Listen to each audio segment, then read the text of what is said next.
Vamos a continuar nuestra conversación con una grata visita aquí en nuestros estudios. Se encuentra con nosotros el general Germán Parra Herrera, retirado, por cierto, del ejército peruano, y el almirante Hugo Ramírez Canaval, también en situación de retiro. Muchísimas gracias a los dos por estar con nosotros esta noche. Gracias, doctora. Gracias por su invitación. Ha llegado a nuestras manos y a toda la prensa un comunicado de los oficiales generales y almirantes de ADOGEN que recoge las firmas de los oficiales en retiro, ciertamente no los que están en actividad, porque ellos, de acuerdo a la Constitución, no tienen calidad de deliberantes, lo cual, por cierto, sería una pena, porque sería mucho mejor también tener las firmas de los que están en actividad. Señor general Germán Parra, yo quería empezar por preguntar sobre la oportunidad de este comunicado. Ustedes aquí, en realidad, señalan en algunos puntos que la comisión de la verdad como tal no es pertinente, que hay una interpretación de los hechos que no es objetiva y que en realidad hay unos adelantos de opinión que no comparten. ¿No era mejor leer el informe final de la comisión de la verdad antes de formular un juicio? ¿Por qué se emite este comunicado 10 días antes de la fecha en la cual se va a hacer público el informe y ustedes puedan leerlo para saber si efectivamente esto que temen va a suceder o no? Gracias, doctor. Yo quiero hacer presente, esta misma pregunta me la han hecho en otros medios. Y es lo mismo que si hubieran preguntado a los militares, oiga usted, ¿por qué se prepara para la guerra? Mejor espere usted la guerra para prepararse. Esto sería ya casi inoportuno. Se prepara para la guerra trabajando para la paz. Exactamente, pero no, es como si nos diría, espere usted que haya guerra para que usted se prepare para la guerra. Aquí hay dos momentos frente al informe de la Comisión de la Verdad. Un momento antes y un momento posterior. El momento anterior es una opinión sobre la base de lo que ellos han dicho y las actitudes mostradas por los integrantes de la comisión. Entonces nosotros estamos no cuestionando a la comisión, sino estamos colaborando, haciéndole conocer nuestras preocupaciones. Claro, o sea, es una posición táctica para que baje el tono. No para que baje el tono, sino para que no haya sesgos en el informe, porque pueden haber sesgos.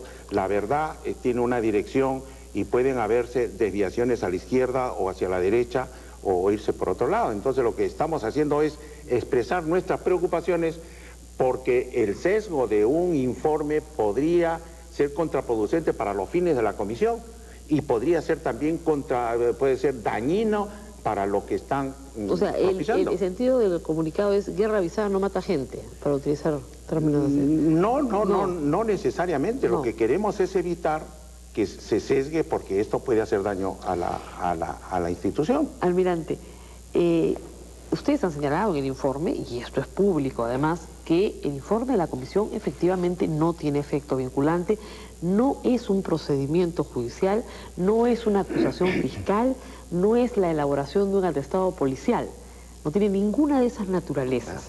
Eso es claro en el Decreto Supremo de creación de la Comisión de la Verdad, es claro para los comisionados y debería ser claro para todo el país. Si esto es así, ¿por qué hay tanto temor de conocer la verdad? En realidad no es temor a conocer la verdad. El problema es que nos preocupa que, primero, nadie puede decir que una comisión de la verdad esté mal. Una comisión de la verdad debe existir. El problema es que esa comisión de la verdad no tiene participación, por ejemplo, del Congreso. No tiene participación de los que estamos siendo juzgados. ¿Por qué no invitaron a o dos militares? El señor Arias Graciani es miembro de la Comisión de la Verdad. Pero no participa. Bueno, esa es su responsabilidad y frente a ella tendrá que responder. Pero en todo caso es miembro de la Comisión de la Verdad y entiendo, de acuerdo a las comunicaciones que ustedes no recogen, que se han reunido de manera constante con oficiales en actividad y que estos han brindado toda su colaboración. Sí, la idea es colaborar. Como dice el general, en este momento queremos también colaborar y decirle, acuérdense de que tenemos oficiales, compañeros que han trabajado en esa época, que ahora están retirados muchos de ellos. Acuérdense que tenemos oficiales en este momento combatiendo el terrorismo que no ha terminado. Entonces, no sería justo que el informe final tenga alguna falla que pueda propugnar, que pueda dividir a la gente, que pueda hacer que nosotros ya no, porque ya no están ahí. Pero los muchachos que están enfrentando esta situación, la institución que manda a esa gente necesita cierta garantía de que la cosa va a ser pero ustedes no creen que la cosa va a ser justa. Evidentemente están preocupados por eso. Ahora, ¿no le hace bien a la institución militar condenar las conductas de oficiales y suboficiales que han faltado a las normas de sus instituciones? Porque ustedes saben perfectamente que el asesinato sin compasión a campesinos inocentes es el faltamiento de la norma a su institución. Y que esas personas sean individualizadas. Álvaro Artaza, el comandante Camión, Telmo Hurtado en la comarca. ¿Ustedes no están de acuerdo con eso? Sí, pero permítame, doctora, hacer primero una aclaración. Nosotros no venimos en representación de ADOGEN, estamos en representación individual y de un grupo de oficiales que nos hemos reunido. La ADOGEN es una asociación y esta requiere ciertos requisitos para hacer un pronunciamiento. Estamos en personal. Ahora, con respecto a lo vinculante o no vinculante que le han hecho la pregunta a Hugo, el problema es que efectivamente no es vinculante, pero muchas veces los fiscales, por darse de muy eficientes, acogen las informaciones e inmediatamente acusan. Esto ha sucedido en Ayacucho últimamente y ha sido denunciado por los medios de comunicación, que sobre la base de una información inmediata. ¿No había algo que investigar? ¿No había algo que revisar? Sí, pero entonces sí es vinculante. La pregunta es, ¿ustedes condenan la conducta de la gente que ha faltado a la norma de su institución? De acuerdo. ¿Y merece una sanción? Sí, de acuerdo, merece una sanción. Yo quiero hacer una aclaración. Nosotros estamos educados en un espíritu de cuerpo. Hacemos espíritu de cuerpo con la institución, pero no con los delincuentes. Por cierto. Esto lo hemos acusado y lo hemos demostrado. ADOGEN ha expulsado a todos los delincuentes, ¿no? Por cierto. Entonces, efectivamente, nosotros estamos porque se investigue, pero que no se sesgue y que no se confunda delitos individuales con delitos institucionales. Por otro lado, doctora, acabamos de escuchar al doctor Rodríguez, ¿no? Álvarez. Perdón, Álvarez Rodríguez. En ese momento él decía, bueno, pues soltaron a los cholos para que vayan a defender a los cholos. Y eso fue lo que sucedió. Cuando hubo la guerra contra la subversión, se envió a las Fuerzas Armadas y bueno, usted entiéndase y usted defiéndanos.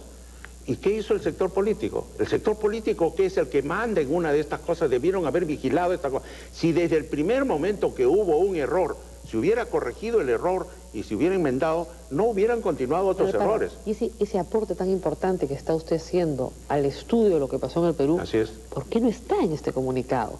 Lo que usted está diciendo es muy importante para que se sepa lo que pasó en el Perú. Exactamente. ¿Ustedes han visto la exposición fotográfica de la Comisión de Verdad o la exposición fotográfica de Garetas? Por supuesto. Las fotografías dicen mucho de lo que pasó en el Perú.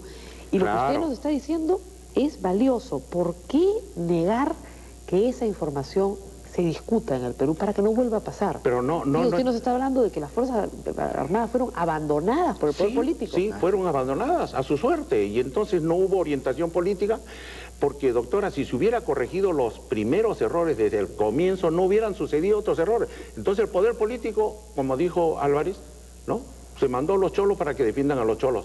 Y ese es el problema. ¿Qué hubiera pasado, doctora, si la Fuerza Armada no hubiera intervenido en esta lucha y hubiera dejado, pues, a que los otros cholos hagan lo que les da la gana? En este momento estaríamos, pues, en un ambiente, en un Estado comunista, una nación comunista. No estaríamos. No, nadie critica a la institución de las Fuerzas Armadas y a su cumplimiento del deber.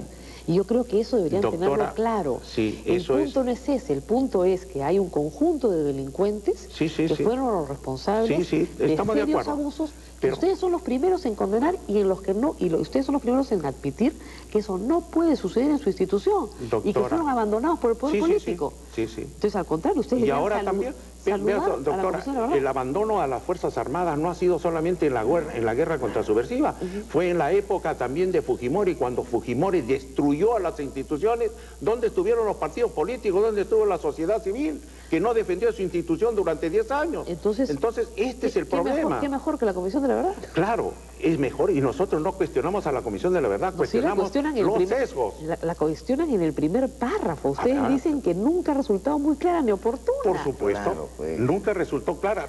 Examine usted los fines, y los fines son muy amplios. Establecer la paz. ¿Pero qué paz vamos a establecer si todavía continúa la subversión? Almirante, el general Parra es muy locuaz, no lo está dejando hablar mucho a usted. Negar la naturaleza del terrorismo, digamos, como un grupo armado que se levanta a través del terrorismo para hacerse del poder. Ustedes dicen acá que en realidad hay que calificarlos como una banda de delincuentes. Cuando la Policía Nacional comenzó a trabajar en el conocimiento del enemigo, que es lo primero que se hace para ganar una guerra, la guerra se ganó. Y se ganó porque se conoció su organización, sus fines, su manera de desplazarse por el territorio, su organización militar, entre comillas, o militarizada, y política. ¿Por qué negar esa característica a Sendero Luminoso, que fue lo que permitió que finalmente esta gente terminara presa? Pero es que no se le puede reconocer a ellos condición de como dice la Comisión de la Verdad, de partido político. No, es un partido político en el sentido democrático. Es un partido político. Son asesinos, pero es partido político. Claro, pero digamos, el nacionalsocialismo de Hitler era un partido político, eran asesinos, mataron a 6 millones de judíos. Pero eran 70 millones de alemanes que decían, pues pero claro, no, todos. Pero acá no. No, el punto central es, cuando uno conoce a su enemigo, lo puede vencer.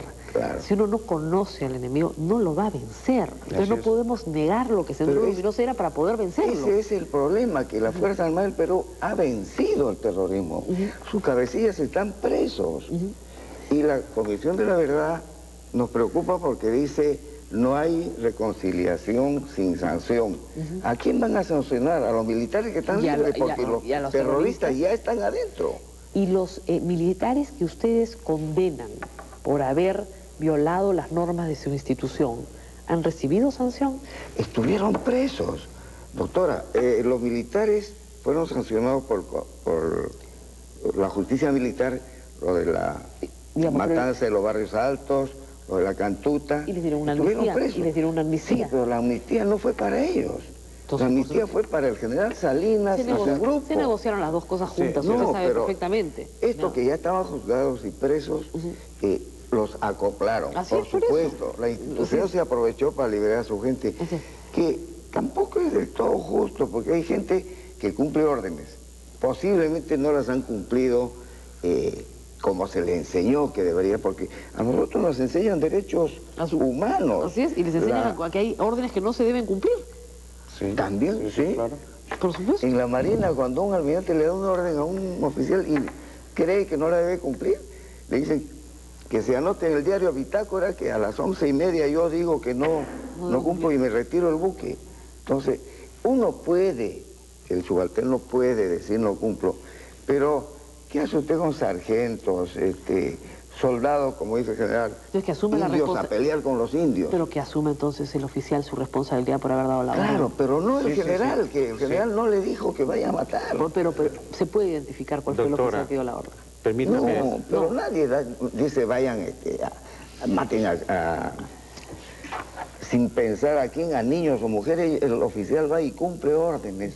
Y tiene que salir vivo, él y su gente. Lamentablemente nos ha acabado el tiempo. Vamos a tener tiempo para conversar más adelante, justamente cuando se presente. Le agradecemos la invitación. Pero invítenos otra vez. Nadie nos da bola para decir nuestras cosas. Yo quisiera reiterar, doctora, que no estamos en contra de la Comisión de la Verdad. Estamos en contra del sesgo que pueda tener este informe, que podría tener este informe. Y la preocupación nuestra es expresar nuestras preocupaciones como en un sentido de colaboración con la Comisión de la Verdad. No estamos contra la Comisión de la Verdad. No estamos contra la verdad, no estamos contra la reconciliación, esto es necesario. Generales, cuando se presente finalmente, general almirante, el informe, yo los voy a invitar nuevamente, por cierto, para comentar el texto y el resultado final. Ojalá estemos equivocados, doctora. Vendremos acá a decirle, perdón, Comisión de la Verdad, gracias por lo que han dicho, y porque eso va a ser, le va a servir al país. Muy bien. Va a ser bueno para todos nosotros. Muchísimas gracias a los dos. Muchas gracias. Gracias, doctora. Y bueno, amigos, vamos a una pausa y regresamos con más.